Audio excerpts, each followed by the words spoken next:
Bismillahirrahmanirrahim. Sayyidina Abdurrahman bin Auf punya ibu namanya Sofiyah.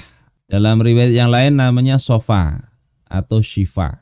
Kalau bapaknya kan Auf bin Abdi Auf. Ibunya Abdurrahman bin Auf ini yang membedani kelahiran Nabi Sallallahu Alaihi Wasallam. Ikut membantu lahirnya baginda Rasulullah Sallallahu Alaihi Wasallam. Beliau ini lahir 10 tahun setelah peristiwa Gajah. Jadi usianya lebih muda 10 tahun daripada baginda Rasul. Jadi sedikit lebih tua dari Sayyidina Umar dan Sayyidina Abu Ubaidah bin Al-Jarrah. Lebih tua 3 tahun dari Sayyidina Umar dan Sayyidina Abu Ubaidah. Ini Abdurrahman. Tapi lebih muda 7 tahun daripada Sayyidina Abu Bakar As-Siddiq. Ini Sayyidina Abdurrahman bin Auf. Awalnya itu namanya adalah Abdul Ka'bah. Abdul Ka'bah, hambanya Ka'bah. Kalau diterjemahin begitu. Ada yang mengatakan namanya Abdu Amr, ya, hambanya Amr. Kemudian oleh Rasulullah diganti namanya dengan Abdurrahman. Ini juga menjadi sunnah kalau kita itu punya nama yang jelek, maknanya ganti saja. Walaupun nggak mesti harus mengubah dokumen, ganti saja. Saudaraku sekalian rahimakumullah, beliau ini termasuk kalangan yang awal masuk Islam, ya, as-sabiqunal awwalun.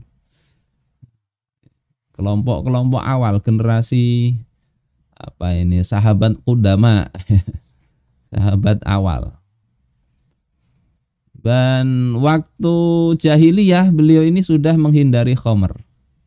Sebagaimana juga Sayyidina Abu Bakar As-Siddiq itu menghindari khamr. Orang kafir pun waktu itu ada seperti Al-Walid bin Al-Mughirah. Musuh Islam itu juga sejak muda nggak mau minum khamr. Jadi walaupun masa jahiliyah, mereka masih ada sebagian orang yang berprinsip hidup tidak mau mabuk. Ya, salah satunya ini adalah sahabat Abdurrahman bin Auf. Beliau ini juga sebagaimana Sayyidina Utsman bin Affan itu pernah 2 kali hijrah, ya, hijrah ke Habasyah. Kemudian setelah hijrah ke Madinah, beliau ikut dalam peperangan-peperangan yang dilakukan oleh Rasulullah Sallallahu Alaihi Wasallam. Perang Badar, kemudian perang Uhud. Beliau itu sampai punya 21 luka. Kalau Brigadir J itu cuma berapa luka? Beliau ini 21 luka, tapi masih hidup. Rasulullah pernah mengutus beliau dengan 700 orang ke Daumatul Jandal, ya, tahun 6 Hijriah. Kemudian menyeru mereka untuk masuk Islam. Jadi rombongan dai sekaligus pasukan yang dikirimkan Rasulullah. Tugasnya apa? Ya, kata Rasulullah, ud'uhum ilal Islam. Seru mereka untuk masuk Islam. Kalau mereka menolak, ya, diminta tunduk kepada sistem hukum Islam. Mereka tunduk, bayar jizyah. Kalau menolak juga, ya, tidak mau juga, itu baru terjadi peperangan. Ini tugas pasukan, tugas negara. Mereka menyampaikan penolakan 3 kali. Tapi kemudian ada Asbagh bin Amr Al-Kalbi dari Daumatul Jandal itu yang kemudian masuk Islam, ya, yang awalnya dia menganut Nasrani, dan kemudian Abdurrahman bin Auf itu menikah dengan anak perempuannya Asbagh.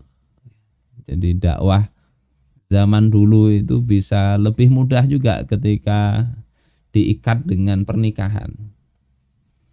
Jadi berdakwah, ada punya putri yang bisa dinikahi. Itu makanya para sahabat dulu istrinya banyak-banyak itu. Salah satunya untuk ini merekatkan hubungan hubungan keluarga, hubungan dakwah. Kalau sekarang nggak tahu ya, begitu poligami bisa tambah renggang hubungan. Maka dilihat kondisinya.